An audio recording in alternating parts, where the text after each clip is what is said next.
وہ واقعات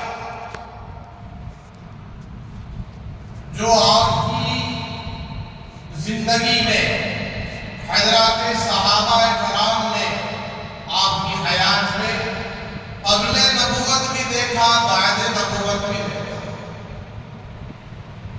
نبوت سے پہلے بھی آپ نے دیکھا ہے، یعنی صحابہ کرام نے، یہودیوں نے، نصرانیوں نے، کہ آپ کی صداقت کو، آپ کی امانت کو، آپ کی دیانت کو، آپ کی سچائی اور پاکیزگی کو، طہارت کو، آپ کا بچپنا بھی نرالا، آپ کی جوانی بھی بڑی نرالی ہے، نورانی ہے، پاکیزہ ہے، طاہر ہے، طیب ہے، عظمتوں سے بنی ہوئی ہے. آپ کی پوری حیات طیبہ کا ایک ایک سیکنڈ میں پوری امت کے لیے، انسانیت کے لیے رہبری کرتا ہے، پوری انسانیت کے لیے ہدایت کا گامزن اور رہبر ہے.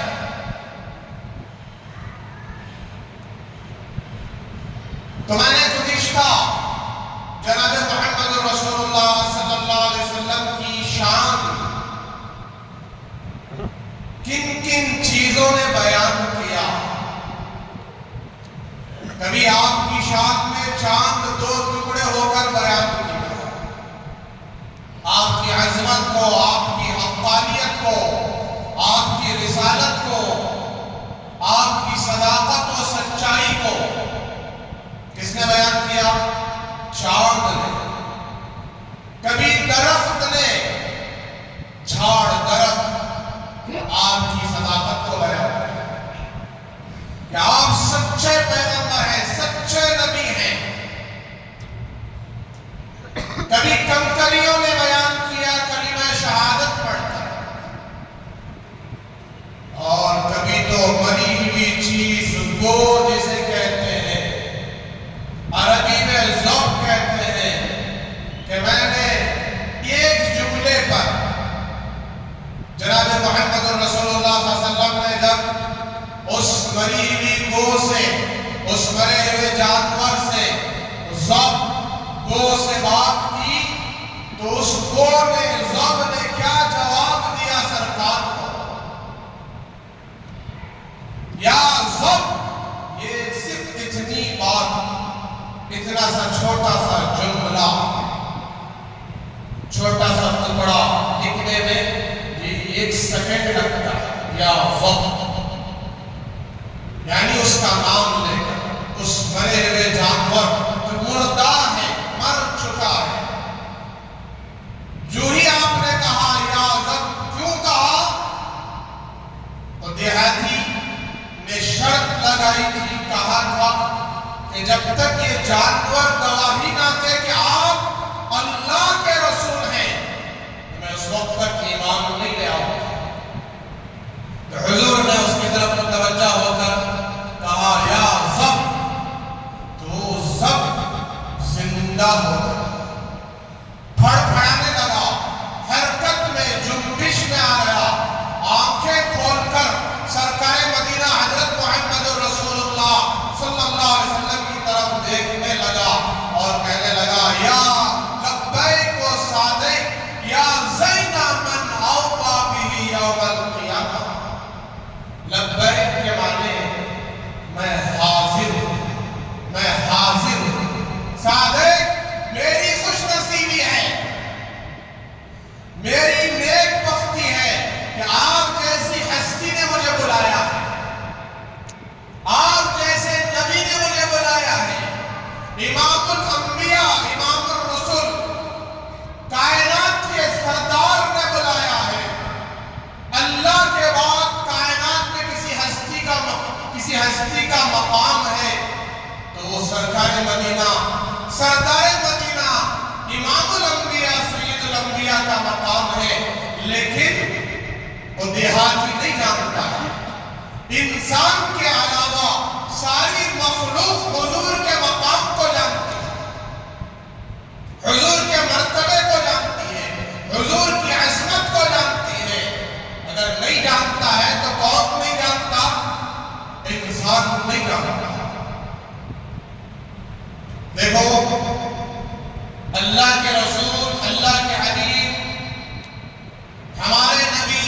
استفادہ کیسے کریں، آپ کی ذات سے فائدہ کیسے اٹھائیں، آپ سے فیوض و برکات جو لامحدود فیوض و برکات ہیں، بے حساب آپ کی برکتیں ہیں، رحمتیں ہیں، پوری کائنات کو یہ سبق پڑھا دیا گیا، سمجھا دیا گیا، اسی دن سمجھا دیا گیا جس دن رسول اللہ صلی اللہ علیہ وسلم دنیا میں تشریف لائے، عبداللہ کے گھر میں آئے، آمینہ کے گود میں آئے، اسی دن پوری کائنات کا دورہ کرا کر رسول خدا حضرت محمد رسول اللہ صلی اللہ علیہ وسلم کا چہرہ انور دکھا کر کہا گیا کہ یہ وہ ذات ہے، یہ وہ ہستی ہے، انہی کی برکت سے تم سب کو پیدا کیا گیا ہے، آسمانوں کو، زمینوں کو، چاند ستاروں کو، سورج کو، ان سب مخلوق کو جو رونق ملی ہے، چمک ملی ہے،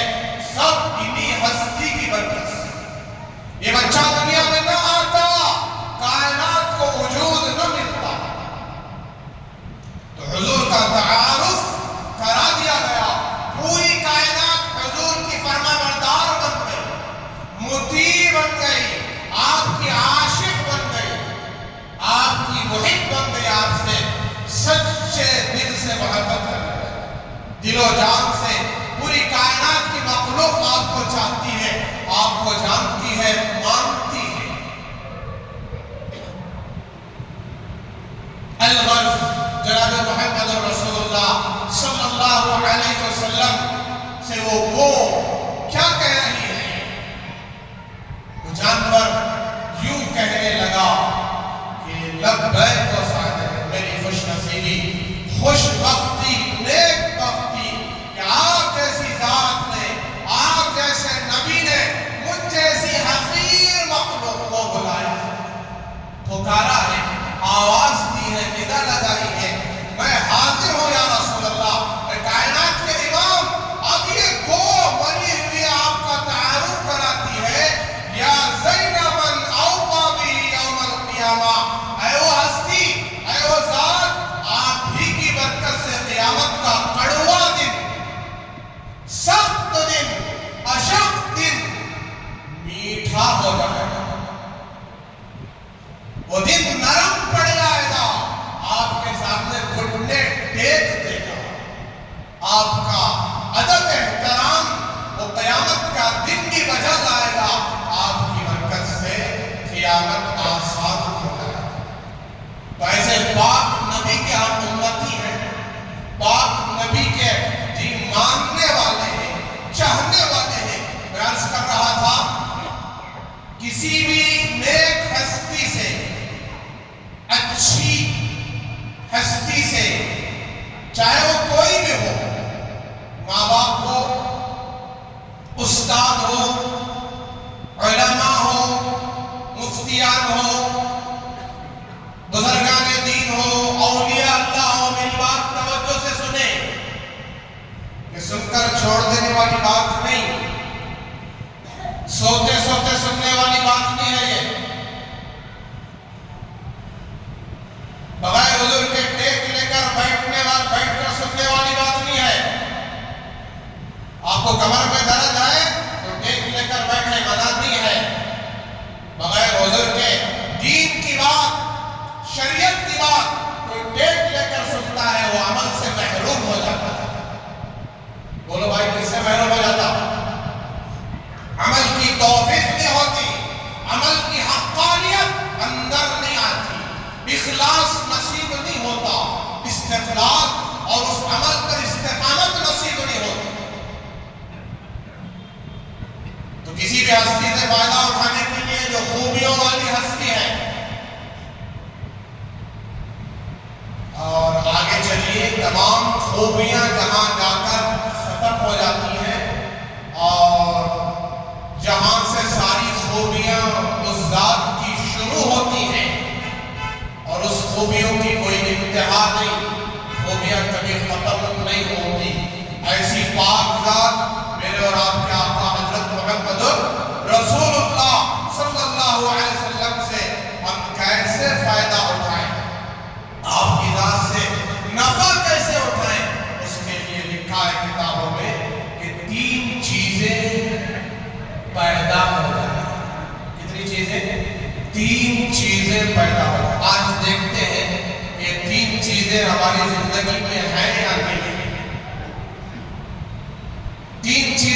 کتنی چیزیں ہیں اور کتنی آنی باقی ہیں، یہ دیکھتے ہیں۔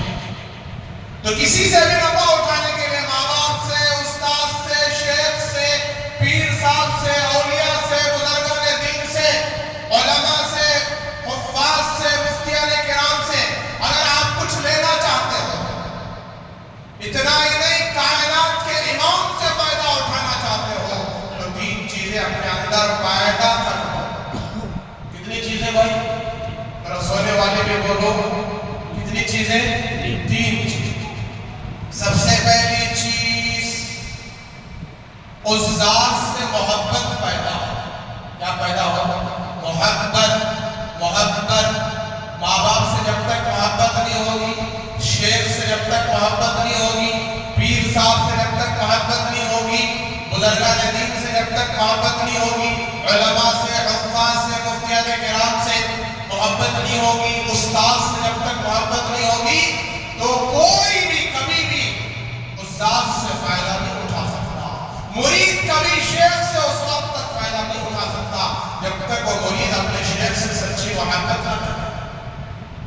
اولاد ماں باپ سے فائدہ اٹھا نہیں سکتی جب تک محبت نہ کرے۔ اتنا ہی نہیں، ہمیں دو چیزیں باقی ہیں، محبت۔ دوسری چیز ادب جسے احترام کہتے ہیں، ادب کہتے ہیں۔ جب تک زندگی میں ادب نہیں آتا تو ماں باپ سے، استاد سے، شیخ سے، بزرگوں سے، اولیاء سے، انبیاء سے فائدہ نہیں اٹھا سکتا۔ کائنات کے مقدس امام حضرت محمد رسول اللہ صلی اللہ علیہ وسلم سے فائدہ اٹھانے کے لیے سب سے پہلی چیز کیا ہونا زندگی میں؟ محبت ہونا۔ کس سے؟ عورتوں سے، لڑکیوں سے، ان کے حسن و جمال سے، یوٹیوب سے محبت ہونا، فیس بک، کس سے بھائی؟ کائنات کے امام سے سچی محبت ہونا۔ حضرت رسول اللہ صلی اللہ علیہ وسلم کی محبت دل میں ہو، آپ سے سچی محبت ہو۔ کتنی محبت ہو؟ سرکار نے فرمایا لا یؤمن احدکم حتی اکون احب الیہ من والدہ وولدہ والناس اجمعین۔ تم میں سے کوئی اس وقت تک کامل مسلمان ہو نہیں سکتا جب تک میری محبت اس کے نزدیک تمام لوگوں سے زیادہ، ماں باپ سے زیادہ، اولاد سے زیادہ نہ ہو جائے۔ جب تک دل میں حضور کی محبت ماں باپ سے زیادہ، اولاد سے زیادہ، کاروبار سے زیادہ، اپنی جان اور مال سے زیادہ نہیں ہوگی، اس وقت تک حضور کا کامل فیض ہمیں حاصل نہیں ہوگا، حضور کی عظمت حاصل نہیں ہوگی، ایمان والے نہیں بن سکیں گے۔ پہلی چیز محبت۔ یہ تو ضابطہ بیان کر دیا گیا، ایمان کے اصول بیان کر دیا گیا۔ دوسری چیز ادب، احترام۔ صحابہ اکرام حضور کا کیسے ادب کرتے تھے؟ صحابہ سے سیکھے حضور کا ادب کیا ہے، حضور کا احترام کیا ہے، حضور کی عظمت کیا ہے۔ صحابہ اونچی آواز سے، بلند آواز سے حضور کے سامنے بات نہیں کرتے تھے، دو زانو ہو کر بیٹھتے تھے، بڑے ادب کے ساتھ آپ سے بات کرتے تھے، اور آپ کی محبت اتنی تھی، آپ کا ادب اتنا تھا کہ حضور اکرم صلی اللہ علیہ وسلم جب وضو فرماتے، آپ کے چہرے انور سے گرنے والا پانی، آپ کے ہاتھوں سے گرنے والا پانی، آپ کے پیروں سے گرنے والا پانی، سارا پانی لے لے کر مل لیتے، چہرے پر مل لیتے، اپنے سروں پر مل لیتے، اپنے جسموں پر مل لیتے۔ حضور کی محبت کا تقاضا تھا۔ ہمارے نبی اتنے نورانی، اتنے پاکیزہ، آپ بات کرتے، آپ کے دندان مبارک سے جو چمک نکلتی، آپ کے چہرے انور سے جو چمک نکلتی، اس کی چمک دیواروں پر پڑتی تھی۔ ایسے پاک نبی، نورانی نبی، آپ اتنے وقار والے، ابو جہل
کریں، حضور کی جوتیاں سر پر رکھو، حضور کے نقش قدم پر آؤ، حضور کی زندگی اپناؤ، تمہیں اللہ اتنی بڑی بادشاہت دیں گے، اتنی بڑی سلطنت دیں گے۔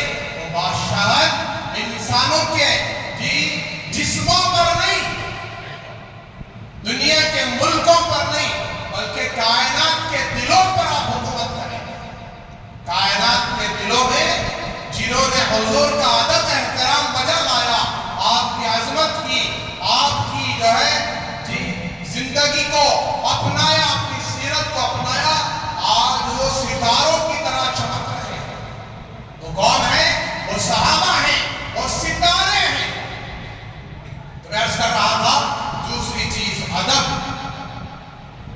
دوسری چیز ادب۔ حضرت عمر فاروق رضی اللہ تعالیٰ بڑے غصے والے، بڑے جلال والے، ایک یہودی عالم زید ابن سعنا، زید ابن سعنا یہودیوں کا بڑا عالم حضور کے سامنے آیا، آ کر حضور اکرم صلی اللہ علیہ وسلم کو کچھ قرضے کی ضرورت تھی۔ کس کے لیے بھائی؟ اپنے گھر میں لا کر راشن بھر دے، اور گھر میں جو ہے چاول کے موٹے لا کر رکھ دے، راگی دھان لا کر رکھ دے، باجرہ جو لا کر رکھ دے، گوشت لا کر رکھے، اس کے لیے بلکہ ایک قبیلے کی مدد کرنے کے لیے، کہ اس قبیلے کی مدد تعاون، کہ وہ قبیلے کے لوگ جو ہے بہت بھوکے ہیں، پیاسے ہیں، مجبور ہیں، لاچار ہیں، کمزور ہیں، اور ان کے جسم پر آدھا کپڑا ہے، صرف صدر چھپانے کا کپڑا ہے، بڑے مجبور ہیں۔ تو حضور اکرم صلی اللہ علیہ وسلم کو کچھ قرضے کی ضرورت تھی۔ زید ابن سعنا آ کر حضور سے کہنے لگا کہ اے محمد صلی اللہ علیہ وسلم، میں آپ کو جو آپ کی ضرورت ہے اس کا قرضہ دینے کے لیے تیار ہوں، جتنی مہلت آپ مانگیں گے اتنی مہلت بھی دینے تیار ہوں۔ تو آپ نے کچھ دینار، کچھ درہم، کچھ کھجور وغیرہ، زید ابن سعنا کے باغات تھے، یہودی عالم، اور پیسے لیے، دینار لیے، درہم لیے، اور حضور نے فرمایا کہ 2 مہینے کی مدت، ایک روایت کے مطابق 6 مہینے کی مدت، 2 مہینے کے بعد تمہاری ساری رقم، سارے کھجور لوٹا دوں گا۔ تو اس نے آ کر حضور کے سامنے یہ جو ہے تقاضا رکھا، بار بار عرض کیا، تو پھر حضور اکرم صلی اللہ علیہ وسلم نے مانا، تو پھر اس نے قرضہ دیا، 2 مہینے کی مدت مانگی، کہا کہ ٹھیک ہے 2 مہینے میں دے دیں۔ ایک روایت کے مطابق 6 مہینے کی مدت، اب دے کر چلا گیا۔ حضور نے اس کو غریبوں میں بانٹ دیا، اپنی ذات کے لیے ایک پھوٹی کوڑی بھی آپ نے استعمال کی۔ تو 3 دن گزرے تھے، کتنے دن؟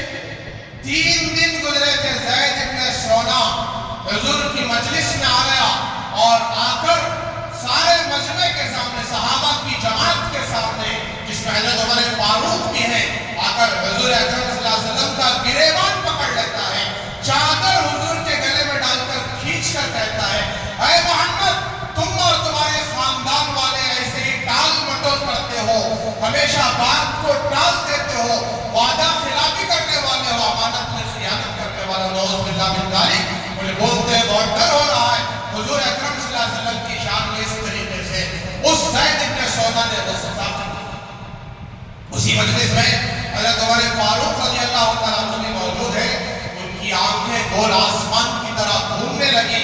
حضرت عمر فاروق غصے سے آگ بگولا ہو گئے، اور اس کے پاس جا کر اس نے کہا بدبخت، اے اللہ کے دشمن، یا عدو اللہ، کیا تجھے محمد رسول اللہ کا ادب احترام نہیں ہے؟ اگر حضور کی مجلس کا ادب احترام کا خیال نہ ہوتا، بدبخت تیری گردن اڑا دیتا۔ تو حضور اکرم صلی اللہ علیہ وسلم نے کیا فرمایا؟ اے عمر، بیٹھ جاؤ، بیٹھ جاؤ، اور تم نے جو یہ کام کیا ہے صحیح نہیں کیا۔ اے عمر، تمہیں تو یہ کرنا چاہیے تھا کہ تم یہ کہتے کہ بھائی یہ زید سے کہتے ہیں کہ مانگنے میں نرمی اختیار کرو، سلیقے سے مانگو، طریقے سے مانگو، تمہارا مانگنے کا طریقہ کیا ہے، سلیقہ کیا ہے؟ اور اس سے کہتے ہیں یا رسول اللہ آپ نے اس سے قرضہ لیا ہے تو دے دیں، آپ نے اس سے قرضہ لیا ہے تو دے دیں، تو تم مجھے یوں کہتے تو تم نے جو ان کو ڈانٹا ہے اس کے بدلے میں جاؤ ان کا قرضہ تو اللہ نے سارا انتظام کر دیا تھا، اللہ کے نبی علیہ السلام کہ صدقے میں جو کائنات بنائی گئی، کسی کو آپ کے ذریعے سے ہدایت مل رہی ہے تو اللہ تعالیٰ اس کا انتظام حضور کے صدقے میں کر دیا۔ تو حضور نے فرمایا جاؤ ان کی جو امانت ہے، ان کا جو قرضہ ہے اس کو ادا کرو، ادا کر کے اور 3 سا کھجور زیادہ دینا، اس لیے کہ تم نے ان کے ساتھ برا سلوک کیا، ان کے ساتھ سختی کا معاملہ کیا ہے، لہذا 3 سا کھجور ان کو زیادہ دینا۔ چنانچہ حضرت عمر فاروق رضی اللہ عنہ لے کر جاتے رہتے ہیں تو اسی دوران زید ابن سونا سے کہتے ہیں زید تم تو یہودیوں کے بڑے عالم ہو، کیا تمہاری کتاب میں حضور کی شان نہیں لکھی گئی، حضور کا ادب احترام نہیں بیان کیا گیا، آپ کا مقام و مرتبہ نہیں بیان کیا گیا، یہ کیا کر رہے ہو؟ تو پھر کھجور دینے لگے 3 سا زیادہ۔ تو زید ابن سونا کہنے لگے اے عمر نہ مجھے قرضہ واپس چاہیے، نہ دینار درہم چاہیے، نہ کھجور چاہیے، میں نے جناب محمد رسول اللہ صلی اللہ علیہ وسلم کی ساری صفات، ساری عادت اخلاق میں نے تورات میں پڑھ لیا، آپ کا چہرہ کیسا ہوگا، آپ کا مزاج کیسا ہوگا، آپ کی زندگی کیسے ہوگی، سب جانتا ہوں میں۔ یہودی حضور کو ایسا جانتے ہیں جیسے کوئی باپ اپنے بچے کو جانتا ہے، اپنے بیٹے کو جانتا ہے، ایسے حضور جانتے، حضور کو یہودی جانتے تھے۔ لہذا وہ کہنے لگا کہ اے عمر یہ ایک صفت حضور کی میں جاننا چاہتا تھا، سارے صفات میں جان چکا ہوں، آپ کے چہرے انور کو دیکھ کر میں سمجھ گیا کہ خدا کی قسم یہ چہرہ جھوٹے انسان کا نہیں ہو سکتا، لیکن مجھے یہ سچا تھا، یہ ایک گمان تھا، ایک ڈاؤٹ تھا، اس کو کلیئر کرنے آیا تھا، اور یہ کہ حضور کی صفات میں سے صفت یہ بھی لکھی ہے کہ حضور پر جتنا بھی سختی کا معاملہ کیا جائے، حضور پر جتنا بھی جہالت برتی جائے، حضور پر جتنی بھی برائی کی جائے، حضور کا علم بڑھتا ہی چلا جائے گا، حضور کا صبر بڑھتا ہی چلا جائے گا، حضور بدلہ نہیں لیتے، حضور معاف کر دیتے ہیں۔ خدا کی عزت و جلالت کی قسم میں نے حضور کا وہ برتاؤ، محمد رسول اللہ کا برتاؤ اپنی آنکھوں سے دیکھ لیا ہے۔ اے عمر اب مجھے حضور کے خدموں میں لے چلو، آج میں تمہارے سامنے اسلام کا کلمہ پڑھ کر مسلمان ہو جاؤں، کلمہ شہادت میرے بزرگوں۔ آج ہمارا بھائی کچھ ہمیں کچھ سے کہہ دیتا ہے، کوئی بہن کوئی بات کہہ دیتی ہے تو ہم اس سے بات کرنا ہی چھوڑ دیتے ہیں، جھگڑا کر لیتے ہیں، کوئی آدمی کچھ کہہ دیتا ہے، پڑوسی کچھ کہہ دیتا ہے، دوست کچھ کہہ دیتا ہے تو ہم اس سے قسم کھا لیتے ہیں آج کے بعد مرگا تو بھی سے بات نہیں کرتا۔ ایسی بدبختی ہے ہمارے اندر۔ سلمن خطاک رسول اللہ نے فرمایا جو تم سے کٹے اس سے جڑو، واعف عمن ظلمک جو تم پر ظلم کرے اسے معاف کر دو، واعطی ومن حرمک جو تمہارا حق تمہیں نہ دے اس کا حق تمہارے پاس ہے تو پہلے اس کا حق ادا کر دو، واحسن الی من اساء الیک جو تمہارے ساتھ برائی کا معاملہ کرے اس کے ساتھ بھلائی کا معاملہ کرو، جو تمہیں تالیاں مارے، جو تمہیں پیٹے، جو تمہیں جو ہے نفرت کرے اسے مٹھائی کی تھالی پیش کرو، اسے اخلاق کے ساتھ پیش آؤ۔ یہ ہمارے آقا کی ترغیب ہے، آقا کی تعلیم ہے۔ چنانچہ حضرت زید بن سونا رضی اللہ تعالیٰ کو وہ یہودیوں کے بڑے عالم تھے، بعد میں چل کر حضور کی خدمت میں ایمان لے آئے، مسلمان ہو گئے۔ یہ حضور کا واقعہ ایک اور واقعہ جناب رسول اللہ صلی اللہ علیہ وسلم اتنے غمخوار تھے، اتنے مددگار تھے، ایسے خیرخواہ تھے۔ ایک صحابی جن کا نام جلیبید رضی اللہ تعالیٰ عنہ ہے، وہ آئے، وہ کالے کلوٹے حبشہ کے رہنے والے، اور تھے، پستہ قد تھے، اللہ کے نبی کی خدمت میں آتے ہیں اور کہتے ہیں یا رسول اللہ میرے لیے دعا فرما دیں۔ حضور ان سے پوچھتے ہیں کہ بھائی جلیبی کیا تمہارا نکاح ہو گیا؟ تو انہوں نے فرمایا یا رسول اللہ میں سیاہ فام کالا کلوٹا، مجھے لڑکی کون دے گا، مجھ سے نکاح کون کرے گا؟ چنانچہ حضرت رسول اللہ صلی اللہ علیہ وسلم نے فرمایا کہ جاؤ فلاں گلی میں، مدینے کی فلاں گلی میں فلاں صحابی رہتے ہیں، ان سے جا کر کہو کہ تمہیں محمد رسول اللہ نے بھیجا ہے، اور ان سے جا کر کہو کہ تم اپنی بیٹی کا نکاح مجھ سے کر دو۔ چنانچہ وہ صحابی جاتے ہیں، حضور کے حکم پر جا کر اس صحابی سے بات کرتے ہیں، کہنے لگتے ہیں کہ اللہ کے رسول نے بھیجا ہے، اس لیے بھیجا کہ مجھے تمہاری بیٹی سے نکاح کرنا ہے، کہ تم تمہاری اپنی بیٹی سے میرا نکاح کر دو۔ تو وہ صحابی دیکھ کر کہنے لگے تم تو کالے کلوٹے ہو، سیاہ فام ہو، تمہارے پاس مال و دولت بھی نہیں ہے، میں تمہیں اپنی بیٹی کو کیسے دے دوں؟ تو چنانچہ ایک چند سیکنڈ کے لیے صحابہ بھی تربیت ہونے سے پہلے یوں کہہ دیتے تھے، لیکن اس گھر میں جو جوان بچی تھی، جو لڑکی تھی جس کا ہاتھ مانگنے گئے تھے، رشتہ مانگنے گئے تھے، وہ پردے میں کھڑے ہو کر اپنے ابا سے کہتی ہے ابا جان آنے والے کو مت دیکھو، کون آیا ہے، کیسا ہے، کیا ہے، یہ مت دیکھو، بلکہ جس نے بھیجا ہے اس ذات کو دیکھو، جس ذات نے بھیجا ہے اس ذات کی طرف دیکھو، بھیجنے والے امام الانبیاء ہیں، میں اس آدمی سے نکاح کرنے تیار ہوں، اگر میں حضور کے حکم کے مطابق نکاح کرتی ہوں تو میرا بیڑا پار ہو جائے گا، میری کامیابی ہے، دنیا اور آخرت کی عزت ہے۔ تو حضور اکرم صلی اللہ علیہ وسلم کو جب اس کی اطلاع ملی، حضور نے بہت دعا کی، تو حضور کی دعا کی برکت سے اللہ تبارک و تعالیٰ نے مدینہ منورہ میں جتنی عورتیں تھیں ان سب عورتوں میں سب سے زیادہ مال عزت اللہ نے اسی عورت کو، اسی لڑکی کو عطا فرمایا۔ یہ حضرات صحابہ اکرام کے جذبات، حضور اکرم صلی اللہ علیہ وسلم کے اخلاق، اللہ اکبر کبیرہ۔ حضرت عبداللہ ایک صحابی نبوت سے پہلے کا واقعہ سناتے ہیں کہ میں حضور اکرم صلی اللہ علیہ وسلم سے ایک چیز کا وعدہ کیا تھا، کچھ مجھے حضور کو دینا تھا، نبوت سے پہلے کی بات ہے، میں نے کہا کہ اے اللہ کے نبی صلی اللہ علیہ وسلم، اے محمد صلی اللہ علیہ وسلم، آپ یہاں رک جائیے، میں ابھی جا کر آپ کی امانت لے کر آتا ہوں، آپ یہیں ٹھہرے رہے، میں آ رہا ہوں۔ چنانچہ وہ گئے، کسی کام میں لگ گئے، بھول گئے، جی جانے کا تو ارادہ تھا، لے جا کر دینے کا ارادہ تو تھا، لیکن کسی کام میں لگ گئے، بھول گئے، لہٰذا 3 دن گزر گئے۔ کتنے دن؟ 3 دن گزر گئے۔ جناب محمد رسول اللہ صلی اللہ علیہ وسلم کا جب خیال آیا تو پھر سب سے پہلے حضور کے گھر تشریف لے گئے، اور گھر جا کر پوچھا تو گھر والوں سے جواب آیا کہ ہم بھی پریشان ہیں، محمد صلی اللہ علیہ وسلم کے 3 دن ہو گئے ہوئے ابھی تک نہیں آئے۔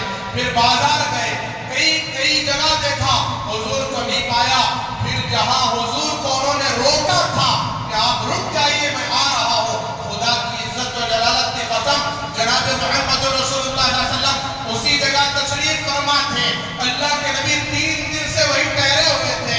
اس صحابی سے، اس عبداللہ سے، عبداللہ ابن محسمہ، ان سے کہنے لگے کہ بھائی 3 دن سے میں یہی ٹھہرا ہوا، صرف میں نے ضرورت کے لیے استنجے کے لیے گیا تھا، پھر واپس آ کر نہیں ٹھہر گیا، لہذا تمہارے اس 3 دن کے انتظار کرنے کی وجہ سے مجھے تکلیف ہوئی، اور باقی حضور نے کچھ ان کو ڈانٹا، نہ کچھ برا بھلا کہا۔ ایسے ایک چھوٹا سا واقعہ ہے، حضور اکرم صلی اللہ علیہ وسلم کی نبوت سے پہلے کا واقعہ ہے کہ حضور مکے کے بازار میں جہاں بڑا میلہ لگتا تھا، اونٹ لے گئے بیچنے کے لیے۔ کیا لے گئے؟ اونٹ لے گئے، اس میں تاجروں کے لیے سبق ہے، اونٹ لے گئے۔ چنانچہ وہ اونٹ بیچنے کے لیے گئے، کوئی ضرورت پیش آ گئی، کوئی تقاضا آ گیا، حضور اپنے غلام کو چھوڑ کر 20 اونٹ تھے، کہا کہ ان اونٹوں کو بیچ دینا، لیکن ایک بات یاد رکھنا، ان اونٹوں میں ایک اونٹ لنگڑا بھی ہے، اس کی آدھی قیمت ہے، جب بیچو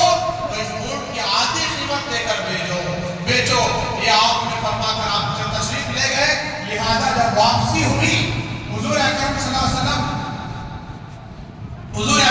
اللہ علیہ وسلم جب واپس آئے تو وہ سارے اونٹ بک چکے تھے. تو اس غلام سے پوچھا کہ کیا سارے اونٹ بک گئے؟ کہا کہ ہاں اللہ کے نبی سارے اونٹ بک گئے. اب اللہ کے نبی نے پوچھا اس میں ایک جو لنگڑا اونٹ تھا، معذور اونٹ تھا، اس کو آدھی قیمت میں دیا نہیں دیا؟ تو وہ کہنے لگے اللہ کے نبی مجھ سے بھول ہو گئی، اس کی بھی پوری قیمت لے کر میں نے دے دیا. لہذا اللہ کے نبی علیہ السلام بہت پریشان ہوتے ہیں. ایک سواری لیتے ہیں گھوڑے کی اور پوچھتے ہیں کہ وہ کون کس نے خریدا تھا، کس قافلے نے لیا تھا؟ تو وہ کہنے لگتا ہے یمن کے قافلے نے لیا تھا. لہذا آپ اس گھوڑے پر سوار ہو کر غلام کو ساتھ لے کر لگاتار سفر کرتے ہیں. تو ایک دن ایک رات پر اس قافلے سے جا کر ملتے ہیں اور وہ اونٹ کو پاتے ہیں. تو آپ پوچھتے ہیں یہ اونٹ آپ نے کہاں سے خریدا؟ تو وہ قافلے والے کہنے لگے کہ ہم نے اس اونٹوں کو یمن کے بادشاہ کے حکم کے مطابق مکے کے بازار میں محمد بن عبداللہ سے خریدا. کس سے بھائی؟ محمد بن عبداللہ سے. تو اللہ کے نبی علیہ السلام کی تاریخ بیان کر کر کہنے لگے کہ ان کے پاس خریدنا وہ معاملات کے سچے اور پکے ہیں، وہ کبھی دھوکہ نہیں دیتے. لہذا حضور اکرم صلی اللہ علیہ وسلم نے فرمایا بھائی یہ بھول میرے غلام سے یہ ہو گئی. 20 اونٹوں میں ایک اونٹ معذور بھی ہے، لنگڑا بھی ہے، میں تمہیں وہ آدھی قیمت لوٹانے کے لیے آیا ہوں، یا پھر تمہیں اونٹ واپس دینا ہے دے دو، میں پوری قیمت تمہیں دینے کے لیے تیار ہوں. لہذا وہ آدھی قیمت دے کر اونٹ لے گئے. اللہ کے نبی نے آدھی قیمت واپس کر دی. کہ اللہ کے نبی کے اخلاق، آپ کی امانت داری، غیرت داری، تاجروں کے لیے یہ آپ کا سبق ہے قیامت کی صبح تک کہ جو چیز عیب دار ہے اس کو آدھی قیمت میں بیچنا چاہیے، جس میں عیب ہو اس کو بتا دینا چاہیے، بغیر عیب بتائے کہ نہ بیچے. الغرض سیرت کا واقعہ اور بھی کئی واقعات کے ساتھ چلتا رہے گا انشاءاللہ العزیز. آقا کی سیرت کبھی ختم نہیں ہوگی. آخر میں آپ کے سامنے ایک گزارش اور درخواست مجھے آج کی یہ کرنی ہے کہ حضور اکرم صلی اللہ علیہ وسلم کے صفات میں سے جو دیانت ہے، سخاوت ہے، غریبوں کی مدد کرنا ہے، تو ہمارے سامنے میں آج ایک ایسا تقاضا ہے کہ ایک عورت ہمارے اسی محلے کی جو ابھی بیوہ ہو گئی ہے، 2 دن ہوا اس کے شوہر کا انتقال ہوگا اور یہ خود عورت بیمار ہے، ڈیالیسس کی بیماری میں مبتلا ہے، شوہر کی بیماری میں انتقال ہو گیا. لہذا آج کا یہ جو چندہ آپ جو تعاون اللہ کے گھر کو دیتے ہیں، اللہ کے گھر کو دیتے ہوئے آ رہے ہیں، اللہ آپ کے دینے کو قبول کرے. آج کا تعاون اس عورت کے نام پر آپ کر دیں کہ اس کے بہت سارے تقاضے ہیں، بہت ساری پریشانیاں ہیں، بیوہ خاتون ہے، مصیبت میں ہے، پریشانیوں میں ہے. لہذا آج آپ ضرور جاتے ہوئے اللہ کے گھر کے لیے جس طرح آپ دل کھول کر دیتے تھے اور زیادہ دل کھول کر اس عورت کے لیے چندہ دیتے ہوئے جائیں، تعاون کرتے ہوئے جائیں. اللہ آپ کے دینے کو قبول فرمائے، آپ کی تجارت کمائی کاروبار میں برکت عطا فرمائے. ایک اعلان یہ تھا. دوسرا اعلان یہ ہے کہ ہمارے اندر دن بہ دن بگاڑ بڑھتا جا رہا ہے، غفلت بڑھتی جا رہی ہے، نافرمانی بڑھتی جا رہی ہے، ہمارے بچے غلط عادتوں میں مبتلا ہو رہے ہیں، ہمارا محلہ نشے کا اڈا، اللہ حفاظت کرے نہ بنے، ایسا ہونے کے قریب ہے. چھوٹے چھوٹے بچے، 10-12 سال کے بچے، 13-14 سال کے بچے بیڑی، سگریٹ، پان پرا اور نشے کی چیزیں، ٹیبلٹ، انجیکشن میں مبتلا ہیں، گندے کاموں میں مبتلا ہیں، جس سے ہمارا محلہ بدنام ہے. الیاس نگر کے کئی جو محلے ہیں اس میں مبتلا ہیں. لہذا ان گندی عادتوں سے بچانے کے لیے والدین سے گزارش ہے اپنے بچوں کی نگرانی کریں، اچھی عادتوں کا پابند بنائیں، مدرسے کے لیے روانہ کریں اور مکتب کے لیے بھیجیں اور اپنے بچوں کو نماز کی تاکید کریں.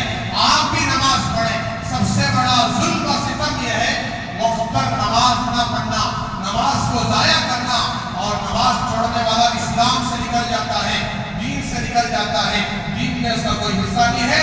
لہذا اس غفلت کو ختم کرنے کے لیے، بے دینی کو ختم کرنے کے لیے، اللہ کی محبت کو پیدا کرنے کے لیے حق تو یہ تھا کہ ہر دن کوئی مجلس لگائی جاتی دین کے نام سے، ذکر کے نام سے، لیکن آپ کی بھی تقاضے ہوتے ہیں، ضروریات ہوتے ہیں. بس آپ نماز کی پابندی کر لیں، امانت دار ہو جائیں، تجارت میں سچے بن کر تجارت کریں، سودی کاروبار سے، جھوٹ سے، حرام چیزوں سے اپنے آپ کو بچائیں. لہذا آئندہ جمعرات سے الحمدللہ ہماری اس مسجد میں اس بات کا مشورہ ہوا ہے کہ ذکر کی مجلس انشاءاللہ قائم ہوگی، جس میں اللہ اللہ کا پاک نام ذکر کی مجلس قائم کی جائے گی، جس سے ہمارے دلوں کا اندھیرا ختم ہوگا. اور ذکر کرنے والا اللہ کے نبی فرماتے ہیں وہ آدمی زندے کی طرح ہے، ذکر نہ کرنے والا وہ مردے کی طرح ہے، زندہ ہونے کے باوجود وہ مردہ ہے.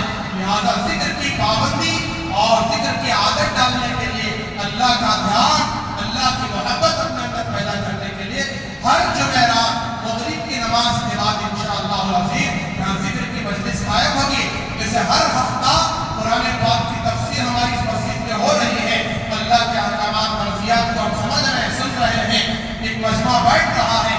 ایسے بڑے چھوٹے سب آئیں، اللہ کا ذکر کیسے کرنا ہے تو سیکھیں. انشاءاللہ یہاں سکھایا جاتا ہے. تو آئندہ جمعرات سے آپ سے میری گزارش ہے ضرور پابندی کے ساتھ اس ذکر کی مجلس میں شریک ہوتے رہیں.